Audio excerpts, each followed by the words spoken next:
É, e aí, só recapitulando um pouco do que a gente falou, né, no nosso primeiro e último encontro sobre contentamento, a gente falou muito sobre o que contentamento não é, né? A gente falou sobre o que o contentamento é, que contentamento não é a gente viver uma vida felizinha, aceitando tudo da maneira como está e sem tentar mudar nada para, né, viver uma tranquilidade e se resignar, né, com as coisas. Mas que contentamento vem de uma percepção, né, de que Deus está no controle de tudo, de que Deus é o nosso desejo último, né? A gente leu até a frase do Max Lucado, né, que fala que contentamento é uma virtude difícil, porque não tem nada nesse mundo que vá nos contentar, de verdade. Porque o nosso desejo real, verdadeiro e único é de ver Deus. Então, tudo que a gente buscar, conquistar, alcançar nesse mundo vai ser um contentamento muito provisório. Vai ser algo para trazer algum conforto aos nossos corações. Para a gente se manter firme até o dia que a gente vai ver Deus. Né? E então, tem aí os slides? Então, enquanto a gente aguarda os slides, se a gente puder então relembrar o texto base, né, que a gente tem utilizado, que é obrigada. 1 Timóteo, aqui não tem, né? 1 Timóteo, vou ler da minha Bíblia, então. É que minha Bíblia é outra versão. Bom, vamos lá. 1 Timóteo 6, de 6 a 8. De fato. Bom, por que ele fala de fato, né? Então, para quem não estava aqui no primeiro estudo, o contexto desse livro de 1 Timóteo é que algumas pessoas estavam infiltrando a igreja querendo trazer um ensino que visava muito a parte financeira, né? Como a gente vê até hoje. Isso existe até hoje, mas já existia lá. Né? Então, essas pessoas usavam o fato das pessoas desejarem ter uma vida piedosa para conseguir lucro com isso. E aqui Paulo está confrontando essa ideia. E ele faz um contraponto. Né? Ele fala, de fato, a piedade com contentamento é grande fonte de lucro. Não a piedade é fonte de lucro, mas a piedade com contentamento é grande fonte de lucro. Pois nada trouxemos para esse mundo, e dele nada podemos levar. Por isso, tendo o que comer e com que vestir-nos, estejamos com isso satisfeitos. E hoje a gente vai falar muito sobre isso, né? Sobre esse contentamento com o que a gente tem. E eu queria... Pode passar, por favor, amor? E eu queria começar com a gente observando essa caneca que a gente escolheu.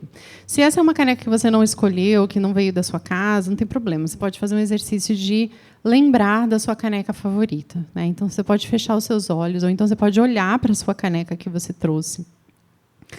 Olha para ela, tenta lembrar, aqui presencialmente, ou na tua lembrança, de momentos onde você bebeu dessa caneca. Talvez você tenha ganhado essa caneca. Então, talvez tenha sido um momento de muita alegria. Né? E o que você sente por essa caneca? Né?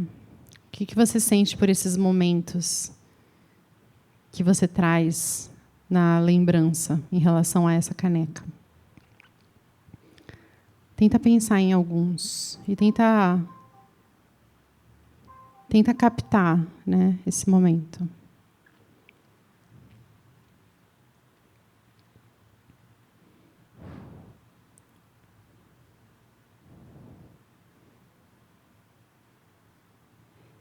Em contrapartida,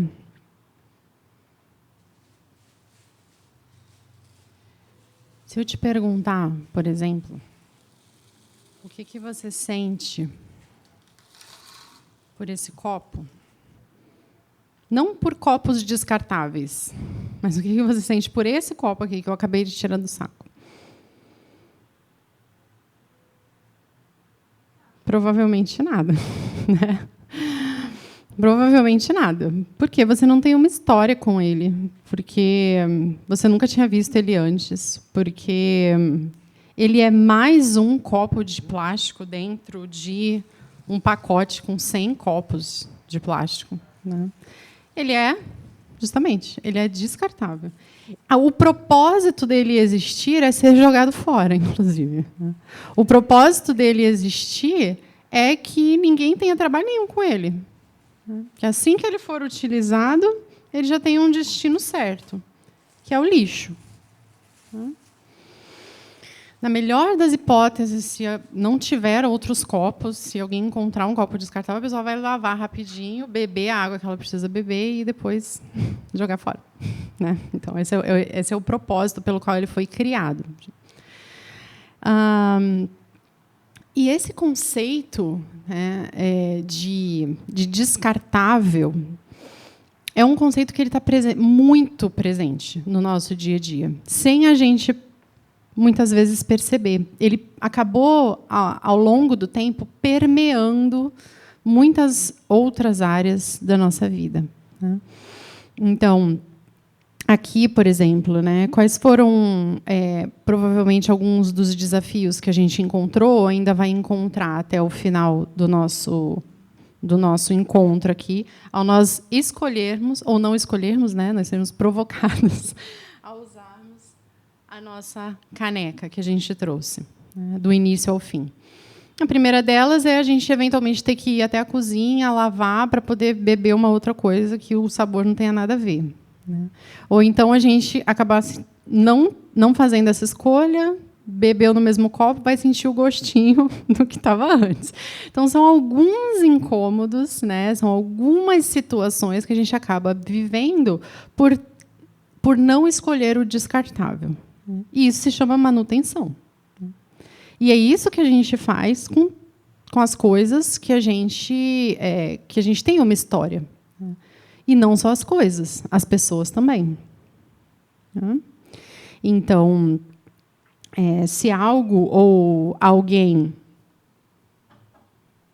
em algum momento, eu olho e sinto que não preciso mais daquilo, talvez eu precise tomar uma decisão a respeito daquilo. Mas, normalmente, as coisas que tem, né, ao redor, né, ao nosso redor, na nossa casa, tem aquela roupinha, né, que a gente não joga na máquina, aquela roupinha que a gente vai, né, dar aquela esfregadinha com bastante cuidadinho, não bota no sol, né? Então, tem umas coisas assim na vida que a gente dedica um pouco mais de intenção, de atenção para realizar essa manutenção. E isso faz parte desse sentimento de contentamento que a gente tem para com aquilo. A gente quer cuidar porque aquilo está nos servindo bem, porque aquilo está nos trazendo alegria, aquilo está cumprindo o propósito pelo qual aquilo entrou nas nossas vidas. Então, a gente quer cuidar, a gente quer dar essa atenção, a gente quer dedicar esse tempo, né, àquilo. Então, passando para o próximo slide, a gente tem que na figura do copo descartável, né, essa ideia do consumo e do contentamento, que a sociedade, não de hoje, já há muitas décadas, né, alguns séculos, já vem percebendo que existe uma relação entre o consumo e essa busca emocional, essa busca por preenchimento, por satisfação emocional. Que a falta de contentamento, a gente falou sobre isso no nosso último encontro, que ela parece como um vazio que existe dentro de nós, que a gente conversou e chegou à conclusão de que é esse nosso desejo por ver Deus, né? Só que aí fora existem muitas vozes dizendo isso aqui vai funcionar, isso aqui vai funcionar, isso aqui vai funcionar. E aí a gente tem isso nas mais variadas formas ao nosso redor, desde coisas pequenas e lojas que vendem coisas cada vez mais baratinhas e opções e opções e opções, né? Quando eu falo de manga curta, por exemplo, para vocês, né? Falo de manga curta, eu posso estar me referindo a uma blusa de uma manga aqui, ou aqui, ou aqui, ou aqui, ou aqui, ou aqui. A partir daqui já é meia manga, né? Aí meia manga aqui, aqui, aqui, manga comprida, né? Aqui. Então, assim, tem roupa que não tem manga, tem uma manga, tem uma manga. Então, assim, são tantas opções que existem ao nosso redor. E aí, pode passar, Kleber, por favor? Que se a gente pensar, por exemplo, nas 4 estações que existem, né? As 4 estações que existem, primavera, verão, outono e inverno, a gente vai... Primeiro que a gente mora num país que essa classificação ela fica um pouco fluida, né? Agora, por exemplo, a gente está quase em novembro, né? A gente está num dia bem fresquinho, então que não é muito comum, né, por aqui. Mas a moda, por exemplo, ela classificou dentro de cada estação subestações. Então, para a moda não existem 4 estações, existem 12 estações, né? Então, pode passar, Kleber, por favor. E aí eu vou... Está bem pequenininho, mas tem inverno, por exemplo. Tem o inverno frio, inverno escuro, inverno brilhante. Aí outono. Tem outono suave, outono escuro, outono quente. Verão suave, verão claro, verão frio. Primavera clara, primavera quente, primavera brilhante. E eu não condeno nada disso. Inclusive, eu utilizo, né? Eu fiz uma vez uma consultoria e descobri qual era ali a minha paleta de cores. Então, eu tento, mais ou menos, seguir, porque, realmente, eu acho bem legal. Mas, assim, isso nos traz a ideia de que existe uma fartura, né? um grande banquete de opções de coisas que eu ainda não tenho, né? Então, assim, tem um rosa, né? Mas não é um rosa, tem uns 6 rosas, né? Que eu poderia ter. Não tem um verde, tem vários verdes que eu poderia ter, né? E aí, passando para o próximo slide, a gente pode pensar nessa relação da abundância com a escassez. Quanto mais opções existem, menos eu sinto que eu estou satisfeita. Porque se existem 100 e eu tenho 2, mesmo que eu estivesse precisando de um só, a gente falou isso no último encontro também, né? Às vezes eu nem precisava daquilo, está em promoção, leve 2 e pague 1. Eu nem precisava de 1. Mas aí, poxa, 2 pelo preço de 1, aí eu vou e compro os 2, né? Só que aí eu descubro que tem mais outros 100, outros 50. Aí eu não precisava nem de 1 lá no início, mas agora eu não tenho 48, gente. Eu não tenho 98.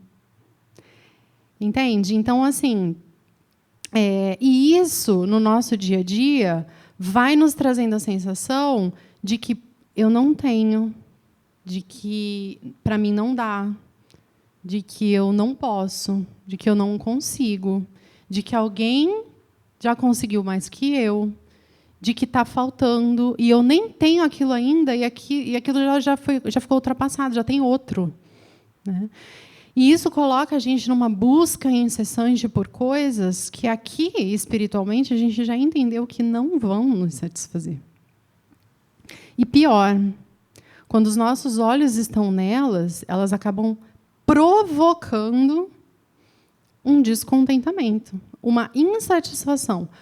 Não um descontentamento pelo que eu não tenho, mas até um sentimento de menos-valia pelo que eu já tenho. Porque aí eu começo a culpar aquilo. Poxa, só tenho 2. Isso daqui, só tenho 2. Aí eu nem curto os 2 que eu tenho. Entende? E aí a gente começa a olhar para fora. E enquanto eu falo isso, meninas, eu quero que vocês entendam, e eu acho que vocês já entenderam, que eu não estou falando de loja, eu não estou falando de roupa, Eu não estou falando de mais um sapato na sapateira. Eu estou falando da nossa vida, dos nossos sentimentos, dos afetos que passam por nós, dos relacionamentos que a gente nutre. Né? Isso passa por tudo, por tudo. E aí, passando para o próximo slide, passa o amor para mim, por favor. A gente passa a querer mais de tudo, né?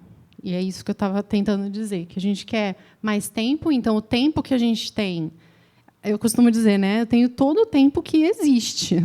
Não podia ter mais tempo. Eu tenho todo o tempo que há. Né? Então, mas a gente fica querendo mais tempo. A gente reclama que tem pouco tempo. A gente está descontente a respeito do tempo que a gente tem. Sendo que o tempo é tempo. O tempo é o tempo. Né? E para cada um vai ser um tempo, né, que a vida nos permite perceber que temos. Né? Então, tempo, eu quero eu vou querer mais dinheiro, porque o que no início de um emprego era, ai, graças a Deus que eu tenho esse emprego, Deus, muito obrigada, a tua provisão e tal. Aí a gente começa a mudar a nossa vida e daqui a pouco a gente está reclamando que não tem dinheiro. Né? O que aconteceu? Tudo bem, as coisas ficam mais caras, mas o que aconteceu com a gente em relação a isso? A gente quer mais atenção. Né? Então, o tempo que a gente tem um com o outro, às vezes é tão mal utilizado que a gente sai com a sensação de que não foi. Não foi. Não estava lá. É sempre um desvio, é sempre uma outra coisa acontecendo, quando a gente devia estar num momento de atenção um com o outro, né? Amigos, colegas de trabalho, marido e mulher, pais e filhos. Né?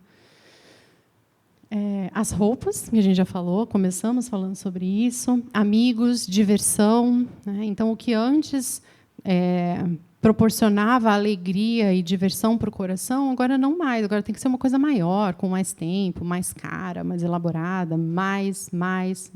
A gente está nessa sociedade, né? A sociedade do tudo, muito e o tempo todo. É tudo, muito e o tempo todo. E a gente precisa dar uma silenciada para voltar a entender o que é necessidade de verdade. E aí eu vou precisar do slide, amor.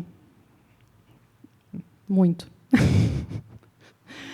Para eu ficar me norteando aqui. E esse contentamento, né, que a gente está construindo essa ideia aqui, tem a ver com esse querer e esse manter. Né? Para a gente querer, quando a gente quer algo na nossa vida, a gente tem que entender que aquilo vai exigir manutenção. Ou então, tudo que entrar na nossa vida vai ser um copo descartável. Tudo que a gente batalhar para conseguir vai virar um copo descartável. E não uma caneca querida, cuidada ao longo do tempo, lavada, secada, bem alocada. Então, o querer, ele exige o manter. Então, toda vez que a gente quiser algo, que a gente for buscar isso diante de Deus, a gente vai falar sobre isso. E a gente já tem essa consciência de que é provisório. A gente já tem consciência de que é algo temporário. Tudo é temporário. Mas a gente também tem que ter a consciência de que, se a gente quer algo, a gente precisa, de partida, estar disposto a manter aquilo também, entender o que tá, né, o que demanda isso de nós. E manter exige trabalho, né? Se a gente for pensar, né, desde a roupa lá que a gente separa e escolhe lavar na mão, ter mais cuidado, até o nosso trabalho, os estudos, o filho, o marido, tudo exige de nós, exige dedicação, exige manutenção. E é trabalho, é trabalho. E aí, passando Contentamento nos relacionamentos, eu já falei um pouco disso, meio que adiantei o assunto. Mas aí a gente passa também a falar dos relacionamentos nas mais diferentes esferas. Em primeiro lugar, o relacionamento com Deus. Se não existir um relacionamento com Deus bem nutrido, com a manutenção bem feita, quem gosta da ideia do carro, da manutenção do carro, então, se a gente não tiver esse relacionamento com Deus bem feito, a manutenção dos outros relacionamentos vai ser muito difícil. Quando começa a existir faísca e descontentamento em relação a outros relacionamentos, é muito provavelmente porque o relacionamento com Deus não vem tendo essa manutenção que ele naturalmente demanda. O relacionamento consigo mesma, o relacionamento com os outros também. Tá? Em relação ao relacionamento com Deus, se puder passar aí, amor, por favor. Isso aqui está longe de ser uma lista de check. Tá? São só algumas ideias iniciais para as quais a gente pode usar para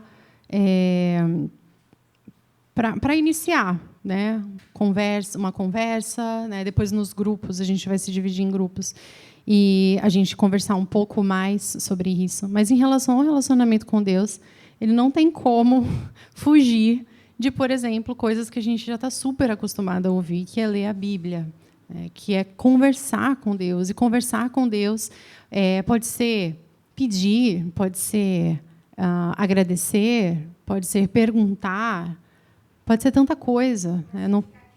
Pode ser ficar em silêncio. A gente vai falar bastante sobre ficar em silêncio. Eu trouxe até um livro sobre isso.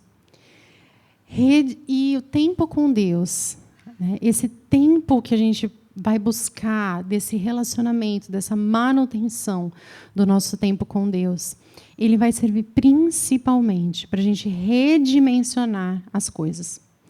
Quando as coisas estão incomodando e elas parecem muito grandes para a gente lidar, ou elas parecem muito menores do que a gente acreditava que elas poderiam ser, é na presença de Deus, é a gente conversando com Deus, a gente abrindo o nosso coração, que essas coisas vão começar a se redimensionar. E ainda hoje, a gente vai ver uma história linda, linda, linda, uma das mais lindas que eu encontro na Bíblia, sobre alguém que conseguiu redimensionar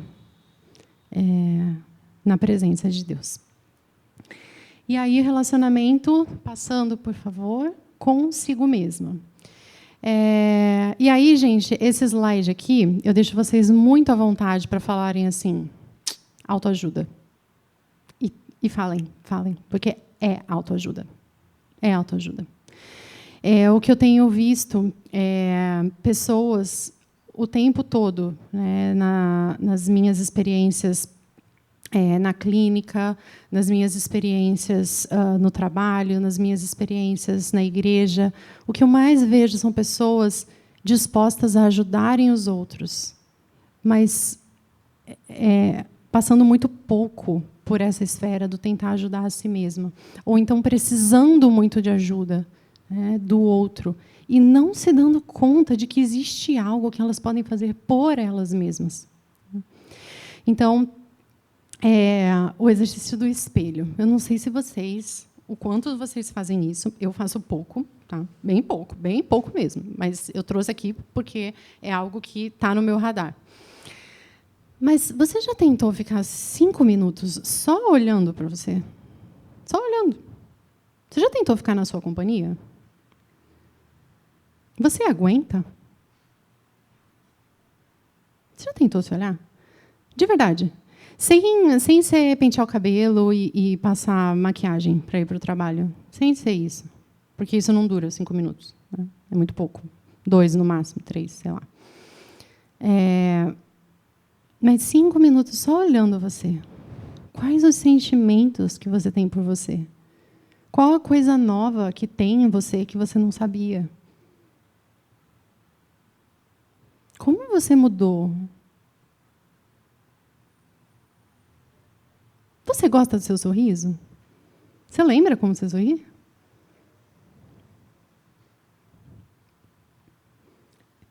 É trabalho. É trabalho. É manutenção. Será que o seu sorriso é uma bênção só para outras pessoas e você nem sabe como ele é? Reconheça as suas limitações, e isso passa por pedir ajuda. Você precisa entender que algumas coisas não vão estar na sua mão, não estão com você. Não estão com você. E abraça o que você já superou. A palavra diz, né? Cada um viva de acordo com aquilo que já alcançou.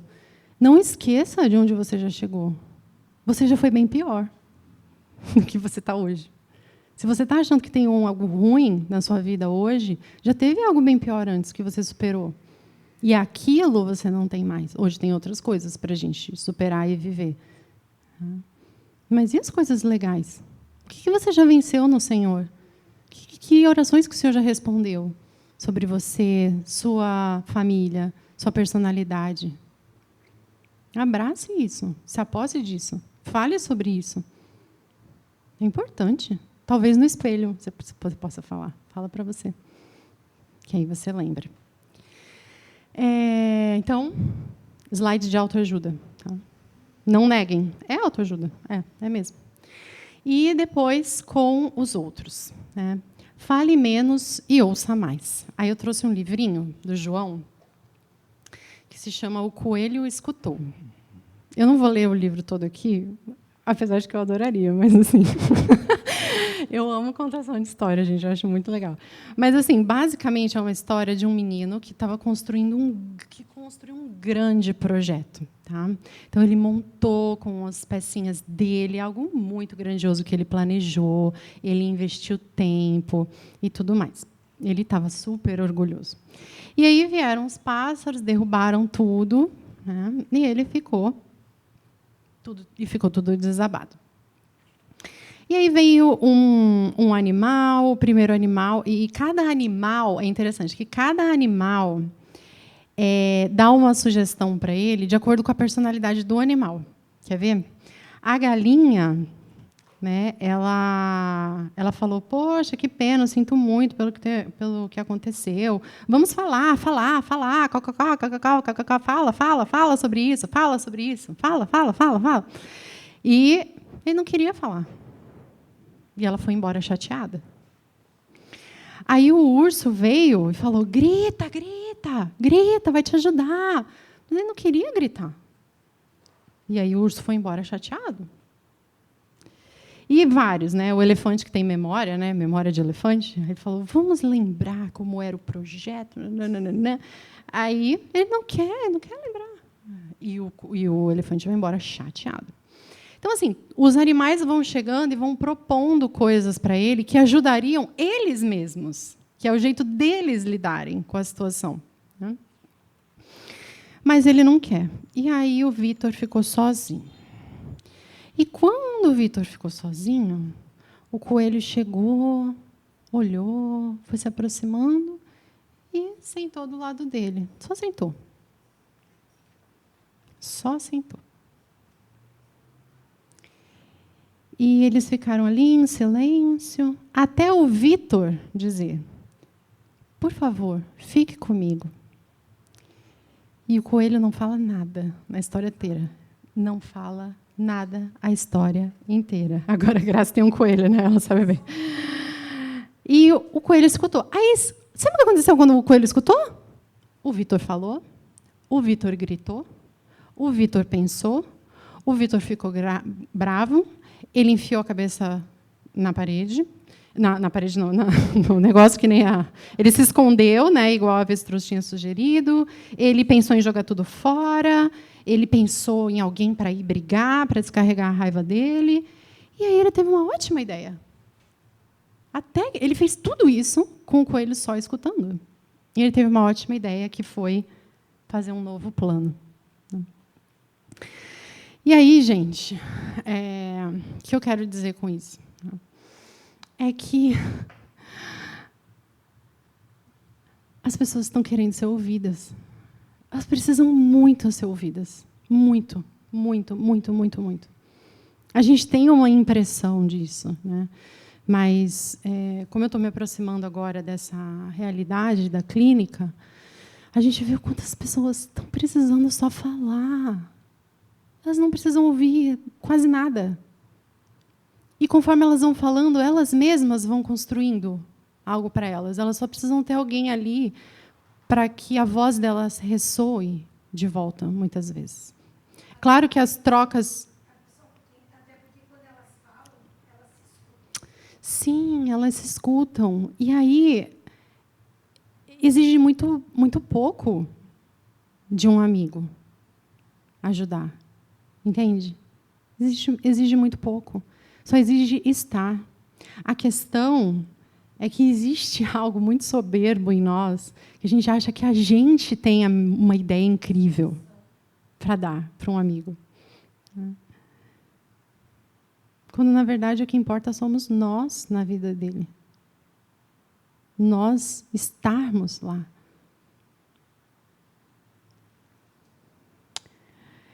Não tenha na bolsa band-aids espirituais. O que são band-aids espirituais? Provavelmente eles aparecem nessas falas que entram, né?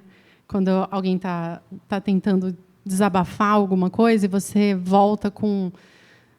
Gente, eu amo a palavra de Deus. Não tenham dúvida disso. Não tenham dúvida disso. Eu amo a palavra de Deus. Mas eu acho que não tem nada mais cortante para alguém quando a pessoa te encerra com algo. Te encerra o papo com algo que às vezes é até da palavra de Deus, né? Deus sabe de todas as coisas. Vamos orar. Todas as coisas cooperam para o bem daqueles que amam a Deus. Vamos orar. Às vezes dói. Às vezes dói porque você sabe disso.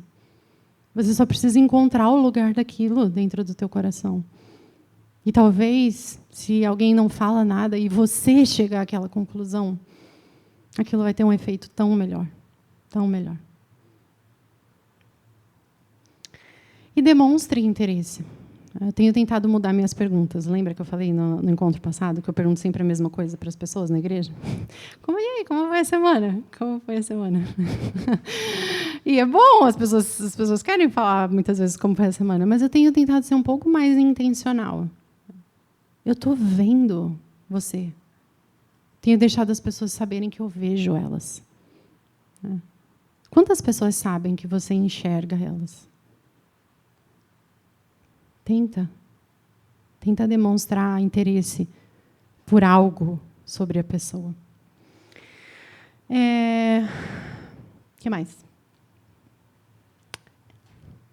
Um exemplo de contentamento. Vamos lá, em Mateus.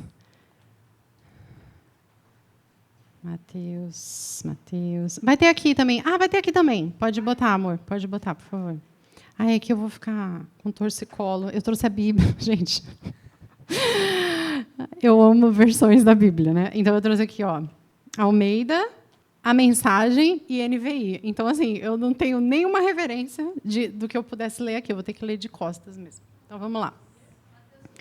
Mateus, volta lá, amor, para eu lembrar. 15, 21.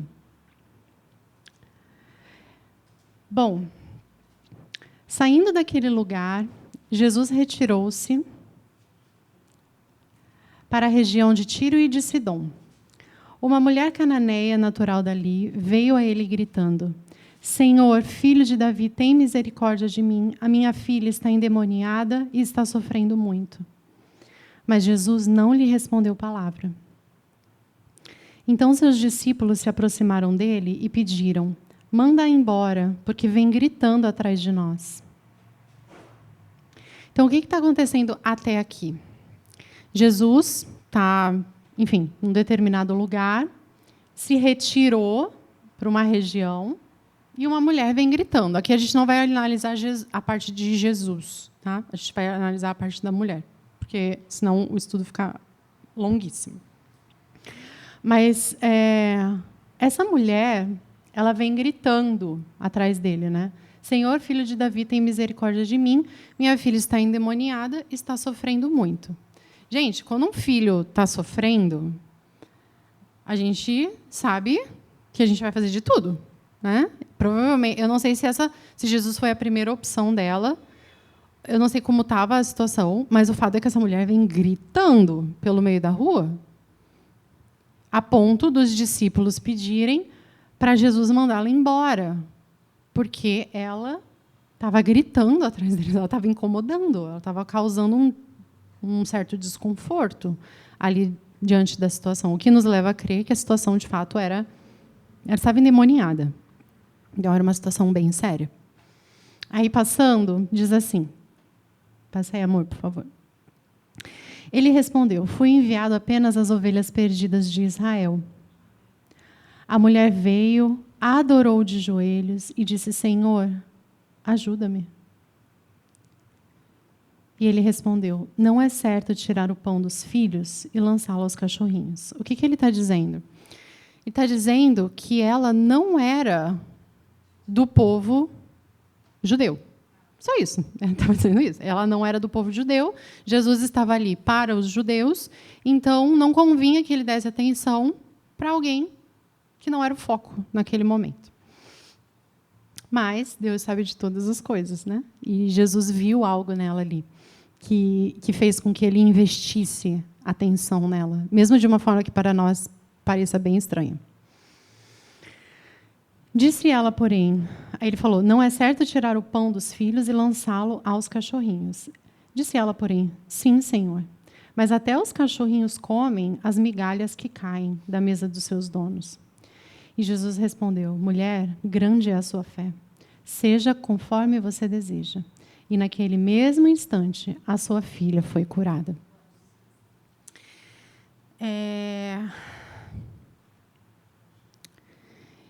Vou tentar dizer, tá? A relação de contentamento assim que eu vejo nessa história. Parece que essa mulher, ela entendeu o que a gente está começando a entender aqui nos nossos estudos.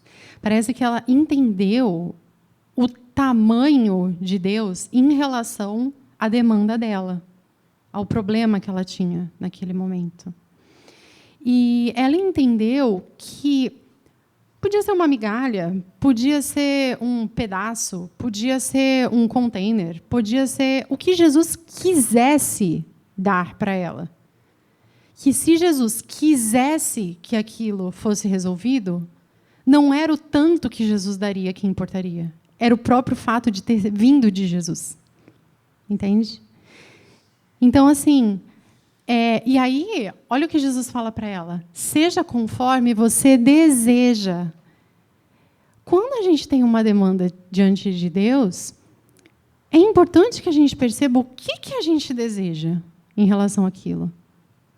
Lembra que a insatisfação ela vem por um desejo, um anseio ou uma exigência não atendida? Nesse caso, essa mulher estava bem insatisfeita, concordam? A filha dela estava endemoniada. Ela tinha um desejo de ver a filha dela curada. E ela foi atrás de Jesus e ela não sabia como, ela não tinha ideia de como Jesus ia resolver aquilo. Mas ela sabia que era ele que ia. E aí Jesus ela fala, não importa como seja. É migalha? É com migalha que o Senhor vai fazer? Tudo bem. Mas faz. Porque é contigo, não é com outra fonte. E aí ela volta para casa com e Jesus fala, então que você receba, né? Qual é a palavra que ele usa? Seja conforme você deseja. Porque você me desejou. Você queria a mim, você confiou que era eu que ia fazer.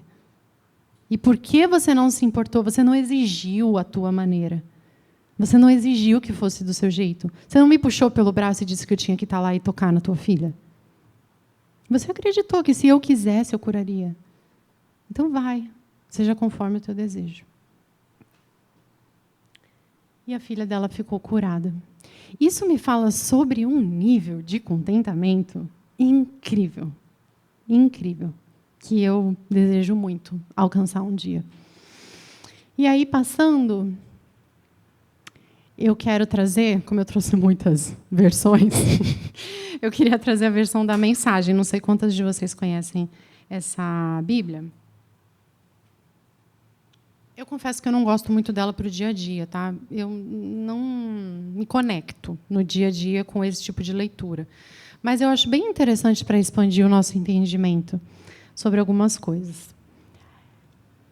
A gente sabe que piedade com contentamento é grande fonte de lucro, né? E aí, nessa versão, diz assim: uma vida consagrada, ou seja, piedade. Piedade é uma vida consagrada, né?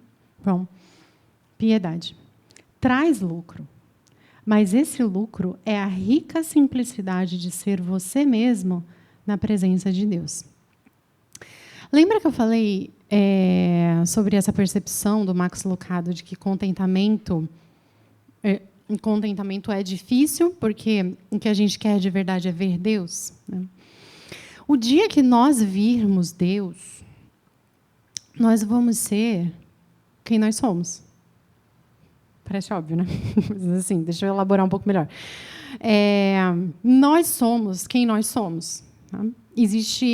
Eu ouvi uma vez que existem 3 versões de nós, né? Existe quem nós achamos que nós somos, existe quem os outros acham que a gente são, que nós somos, e existe quem Deus sabe quem nós somos. Então, existe quem eu penso que eu sou, quem os outros pensam que eu sou, e existe quem Deus sabe que eu sou. E quem vai estar contente eternamente, que vai ver Deus, é essa pessoa, que Deus sabe que nós somos. Está fazendo sentido, gente? Estou viajando muito, não? Então, esse contentamento, ele acontece dessa rica simplicidade de nós sermos quem nós somos diante de Deus. São esses lapsos de contentamento absoluto que a gente tem, eventualmente, quando a gente tem um tempo de oração incrível, ou quando a gente está numa comunhão entre os irmãos, que está sendo incrível, né? E eu gostei muito dessa definição de contentamento. Porque se a gente está diante de Deus e a gente é quem a gente é, não importa tanto o que a gente tem ou o que a gente precisa a partir de agora, que é o que causa descontentamento, né? O que a gente precisa ter, o que a gente precisa alcançar, o que a gente precisa.